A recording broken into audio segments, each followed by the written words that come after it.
My fellow Nerdikins, welcome back to another episode of That's So Nerdy. Today we've got another deck profile for you. I almost said gameplay. We've got another deck profile for you. This is the winning deck from the last match, and it is going to be SS4 Bardock. So, without wasting too much time, we'll go over the leader. Most people know what he does by now. On his backside, he has a permanent that he negates the energy exhaust of all your SS4 cards in this deck. It says black multicolor cards. And then a permanent that it reduces the combo cost. Oh, wait, no. The other permanent. Reducing the combo cost is part of the first permanent, and then the other permanent is that on this side he gets plus 2,000 power for every color that's present on your battlefield and or energy. And then auto that when you swing, you get to search top 5 for an SS4 card that has SS4 in the name. Doesn't have to be special trait in the name. And then it awakens when you have 4 colors present on your board or field. So that's pretty quick summary. Unison package is really basic. Running SS4 Bardock Spirit Resonance because it's searchable through the leaders. Oops, I forgot to go over the awaken side. My bad. Once you awaken, he has a novel worth of skills. Pretty much, he keeps the same first permanent, loses the second permanent, and then an auto that if you have 2 or more colors, you get to power boost your leader by 5k, and then rest mode one of your opponent's battle cards, not ignoring barrier. 3+ colors. At the end of your turn, you switch up to one of your black multicolor energy to active mode, and then 4+ colors, you get to draw a card and remove a marker from your opponent's Unison. Really, really good ability. Alright. Now, the Unison SS4 Bardock Spirit Resonance, it's searchable off the leader, searchable off of the SS4's call extra card. It's got an auto that once per turn when you Spirit Boost, which is irrelevant in this deck because I'm not running any Spirit Boost cards, which is why I don't... Oh, you get to send a battle card from your opponent's drop to their warp. And then the +1 draws a card, and the -2 makes it so your opponent can't swing with battle cards unless they warp 1 card from hand for each one. And then we'll jump straight into the super combo. I'm running the Vegeta super combo because it's the Vegeta super combo. You get to bottom deck 1, draw 2. You're pretty well in control of your life with this deck, and it doesn't really hurt going down to 4. You can pretty much control the game pretty well.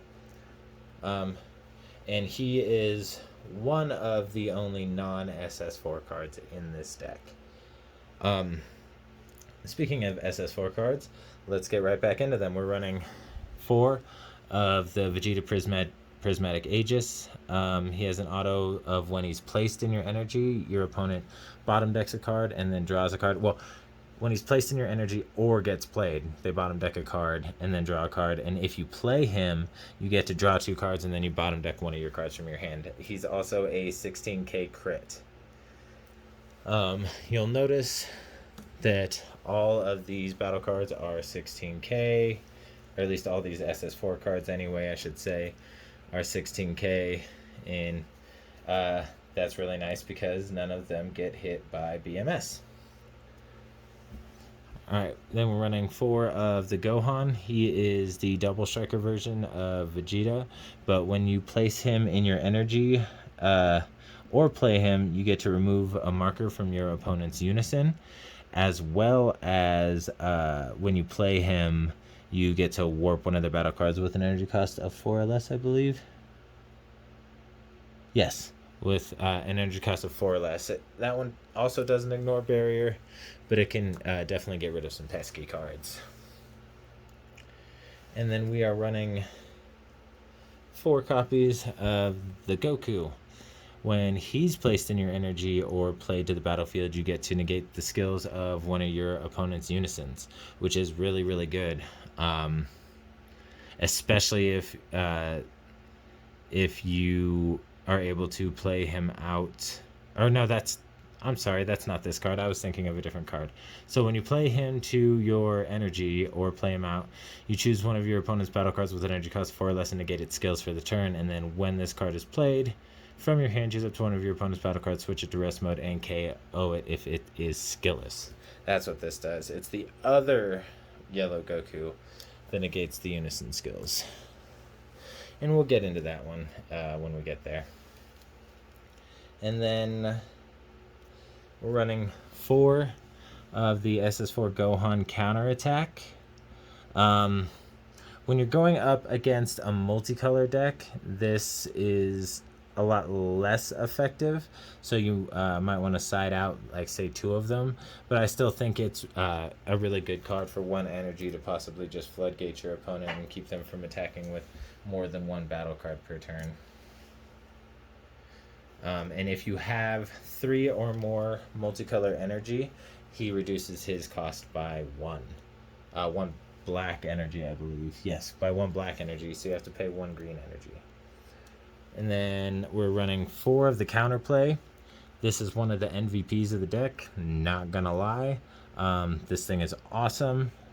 If you have 2 or more multicolor energy, if you tap 1 red and take a life and add it to your hand, you can play him out, and he counterplays anything that's 20k or less and sends it to the drop area instead, which is actually how I was able to really put a hurting on Cell in that last video, because I just kept his 8-drop from hitting the board.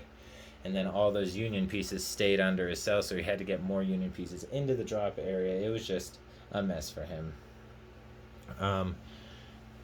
And then we're running... that was the last of our 2 drops. Starting on our 3 drops, we're running the 4 of the Bardock Prismatic Aegis. This is the energy one, just like these 3 here. When you place this in your energy, you get to minus 1 of your opponent's battle cards by 2,000 power. Oh, battle or Unison cards by 2,000 powers for every color present in your energy. And then he has an activate battle. If he's on the board once per turn, choose up to one of your opponent's battle cards, and it gets minus 5k for the turn. He also has unique and barrier, which definitely balances him out with that second auto, or that activate battle, I mean. Then we're only running 2 of the SS4 Vegeta Prismatic Burst. This one, when you combo with him, you can pay 1 energy if you and between the 2 of you and your opponent have 3 or more energy. And when you play him out, you choose one of your opponent's battle cards with an energy cost of 3 or less and return it to their hand. And then it has an activate main that if you tap a black energy, send this to your warp. You can choose one of your black multicolor cards with an energy cost of 2 from your hand and play it. And then at the start of your next turn, add this card from your warp to your hand. So he cycles himself if you use that activate main ability. And he's a way to cheat out either the Vegeta, typically the Vegeta, or the Goku if you're not seeing any blue energy in order or green energy in order to play them out beforehand. And then the counterpart to that is the Goku. This one, like I started explaining for this one, he has the same ability as Vegeta here, except instead of sending a card back to your opponent's hand, he negates the skills of your opponent's Unison. So if your opponent hasn't plussed up on their Unison yet, that is really painful for them. And then same activate main that you can send it to your warp from your field by paying 1 black energy and play out a 2-drop. And then we're running Champa because it's Champa and we can. And I mean, not many decks can't run Champa, but the ones that can't, like, it's noticeable.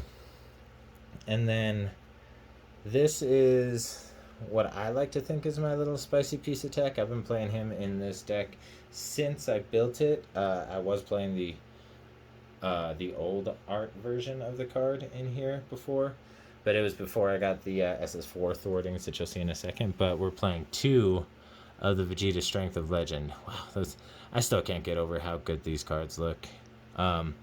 So what he does, for anybody that doesn't know, is he is a 30k double strike dual attacker that you pay 1 red, 1 blue, 1 green, and 1 yellow for to play him out.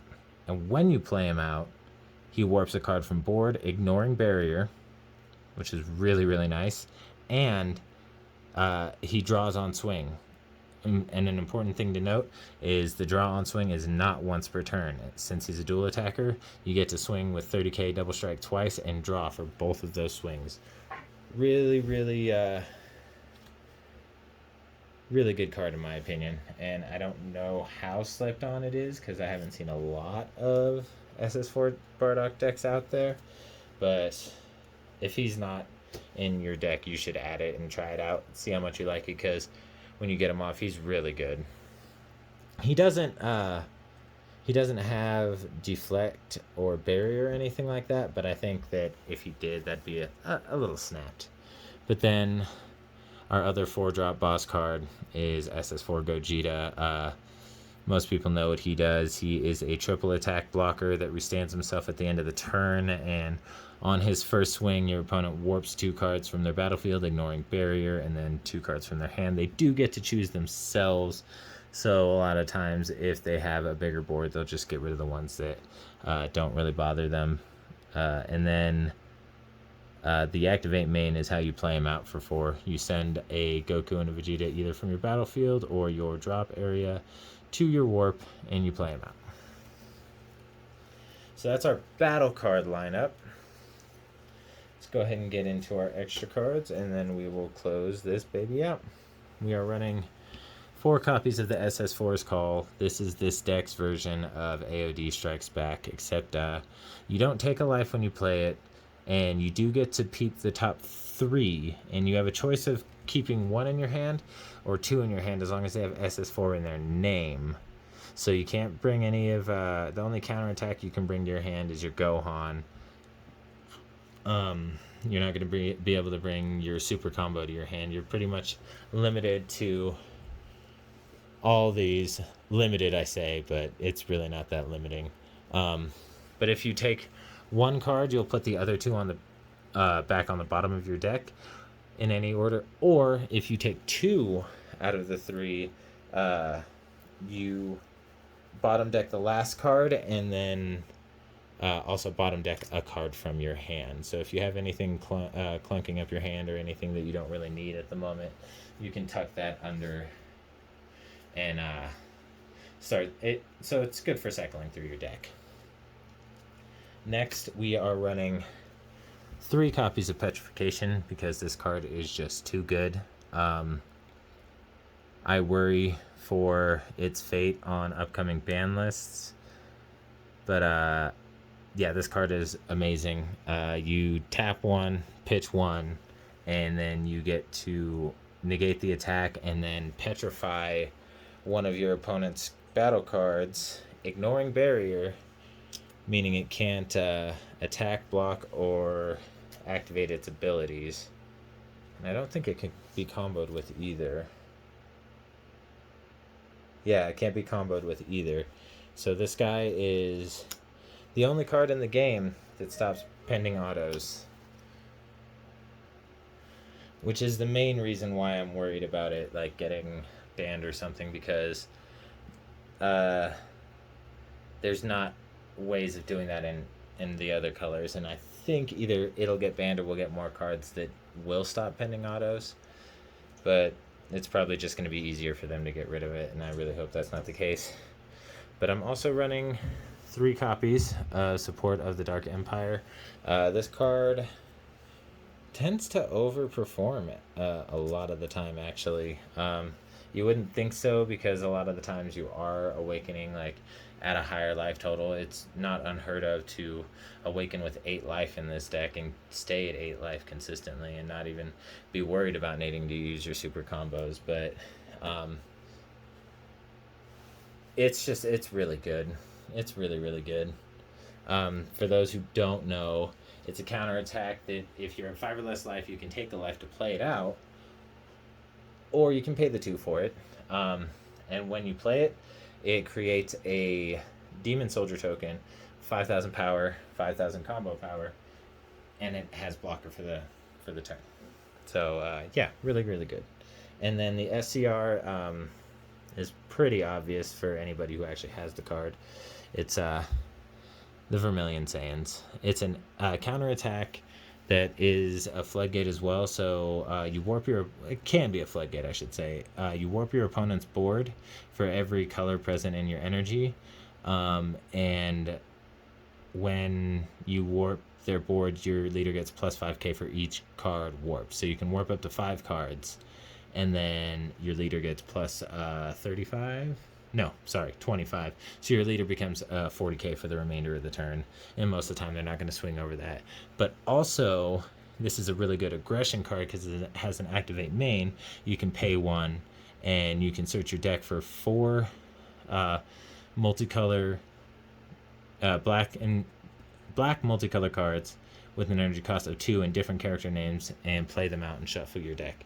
So you could play out a Goku or a Vegeta, a Gohan, and then the other Gohan and the other in the counterplay Bardock if you wanted to, or you could play out the Vegeta, Gohan, Goku, and then another one of the 2 drops. It's a really good aggressive piece.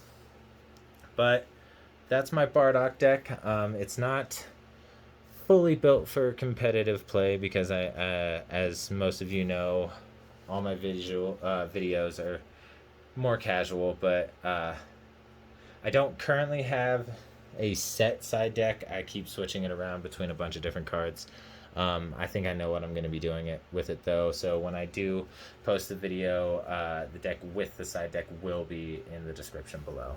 But if you like what you saw, go ahead and smash that like button, comment, and subscribe, and keep your eyes open for more content.